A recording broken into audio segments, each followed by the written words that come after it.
আজ করব আমড়ার আচার, তাই 1 কিলো আমড়া আনলাম বাজার থেকে। আমড়াগুলো এখন ধুয়ে নেব, পরিষ্কার করে নিলাম। সবগুলো আমরা ছুলে নিলাম, ছুলে আবার ধুয়ে নিলাম একবার। এবার এটা দিয়ে কুড়িয়ে নেব। আমড়াগুলো কুড়িয়ে নিলাম। এই যে আটিগুলো দেখো, আটিতেও রয়ে গেছে কিছু। এবার আমড়াগুলোতে চিনি আর লবণ মেখে কিছুক্ষণ সময় রেখে দেব। বানাতে খুব বেশি সময় লাগে না, চিনি পরিমাণ একটু কমই লাগে আমড়াতে, আমরা এত টক না। আর লবণ মিশিয়ে মেখে কিছুক্ষণ ঢেকে রাখবো, তারপর রান্নাটা করব। দেখো মেখে নিচ্ছি, একটা ঢাকনা দিয়ে রেখে দেব। তারপর করে নিচ্ছি আচারের মশলাটা। শুকনো লঙ্কা, তেজপাতা খালি কড়াইয়ে টেলে নিচ্ছি, সঙ্গে দেব গোটা মৌরি। এগুলো আবার একটু টেলে নেব। টেলে তারপর সামান্য কিছু মেথি দেব। মেথিটা দিলে খুব সেন্ট ভালো আসে। এটা আচার নামানোর আগে দেই। এই মশলাটাই আচারের মশলা, মানে এটাকে আদা বাটা করে নেব ভালো করে টেলে। এই আচারের মশলাটা আমি সব আচারে ইউজ করি, খুব সুস্বাদু লাগে আচার খেতে। এটাকে মিহি করে বাটি না।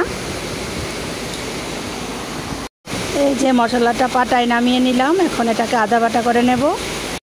এই দেখো মশলাটা বেটে নামিয়ে নিয়েছি, আদা বাটা করেছি। প্রায় 15-20 মিনিট পর চলে এলাম আচারটা বানাতে। আর একটু সময় থাকলে ভালো হয়, কিন্তু আমার এখন সময় নেই, তাই চলে এলাম। কড়াইয়ে প্রথম শুকনো লঙ্কা আর তেজপাতা দিয়ে দিলাম দুটো করে। এগুলো একটু গরম করে নিচ্ছি। এখন দিয়ে দিচ্ছি সর্ষের তেল। সর্ষের তেলের উপর আচারটা বানাবো।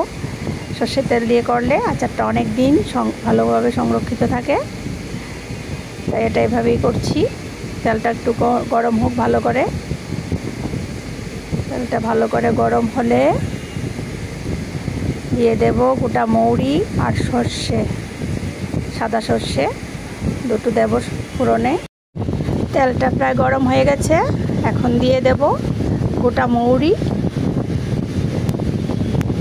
আর দেব গোটা সাদা সর্ষে, মানে হলুদ সর্ষেটা।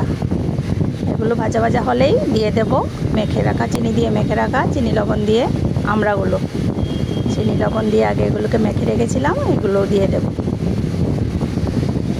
যে মশলাগুলো একটু ভাজি ভাজি হোক, সেন্ট বেরোক, তারপর আমড়াগুলো ঢেলে দেব।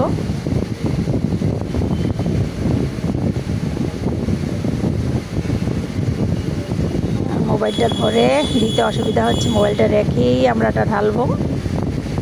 দেখতে থাকো।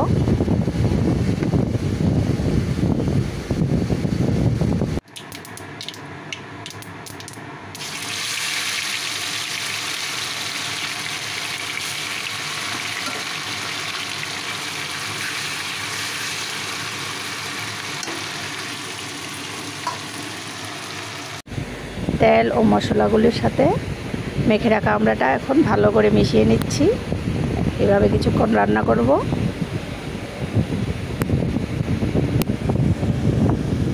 খুব টেস্টি হয়েছিল, খেলে বুঝতে পারতে। তেল মশলা আমরা ভালো করে মিশিয়ে ঢেকে দিয়েছিলাম, এবার ঢাকনাটা উঠিয়ে আবার নেড়ে দিচ্ছি। এটা এভাবে ঢেকেই রান্না করব।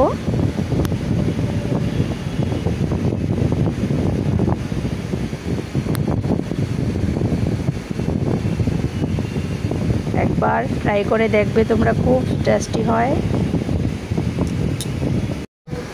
এবার দিয়ে দিচ্ছি একটু হলুদ গুঁড়ো আর দেব লঙ্কা গুঁড়ো ঝালের জন্য। এটা যার যার টেস্ট অনুযায়ী দেবে। যে বেশি ঝাল পছন্দ করো বেশি করে দেবে, যারা কম পছন্দ করো কম করে দেবে।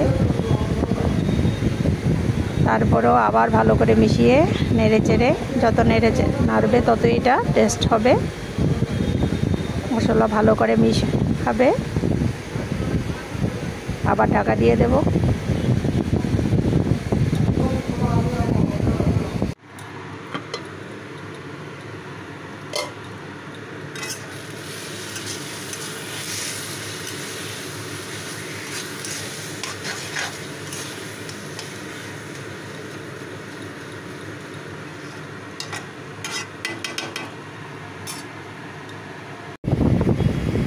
আচারটা প্রায় হয়ে গেছে, এখন আবার একটু নেড়ে চেড়ে নিচ্ছি। এবার দিয়ে দেব তেলে বেটে রাখা মশলাটা, মানে আচারের যে টালা মশলাটা ওইটা। এটা আধা বাটা করে দিলে খুবই টেস্ট লাগে, দাঁতে কামড় পড়ে। এই যে দেখো দিয়ে দিচ্ছি, দিয়ে এখন এই মশলাটাও সবটা আচারের সাথে ভালো করে মিশিয়ে নেব। মিশিয়ে আবার অল্প একটু রান্না করব, করেই গ্যাস বন্ধ করে দেব, মানে আমার আচার রেডি। এই যে দেখছি না, যখন ভিডিও বানাচ্ছিলাম তখনও যেন আমার জিভে জল চলে আসছিল গো। তোমরা অবশ্যই একবার ট্রাই করবে বন্ধুরা, খুবই সুস্বাদু, না খেলে বুঝবে না কত টেস্টি।